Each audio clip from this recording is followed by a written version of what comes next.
अरे कवनी रही आया वे बाबा भी हो कवानी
मुन्नालाल अचको से 21 रुपए का पुरस्कार आया है।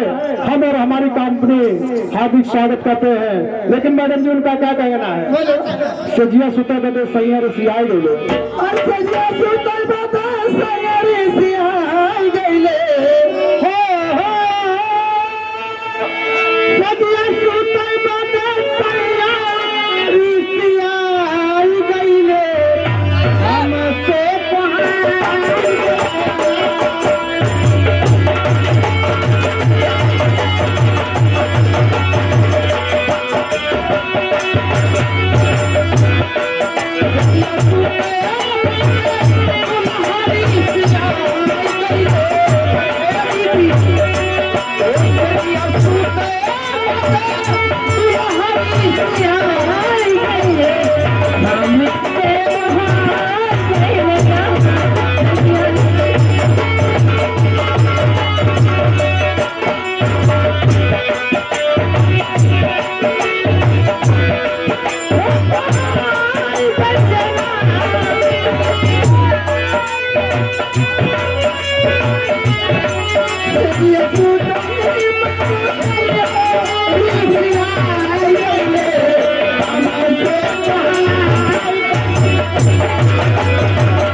राजू माधोपुर के निवासी है। इनके तरफ से 51 रुपए का पुरस्कार आया है। लेकिन मैडम जी उनका कहना है वो एक निर्गुण सुनना चाहते हैं। जी हाँ, नहीं कैसे? हेलो। एक दिली नदी का तीरे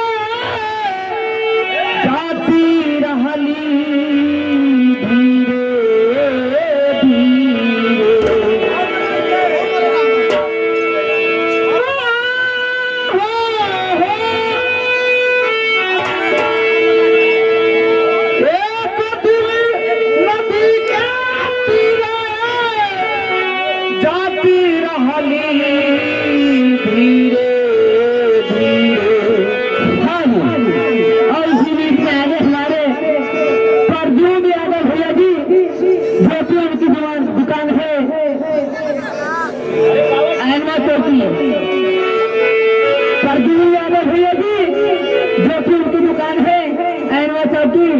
और दुकान के नाम है टेस्टीवर्ड एवं रेस्टोरेंट। हे मोरी सन भैया की तरफ से 21 रुपए का भुगतान जेका 10 रुपया देखो न दिया इस गाना बेकार न करा फोटो हे मोरी सखिया रे और तीसरे बीरा से दहिया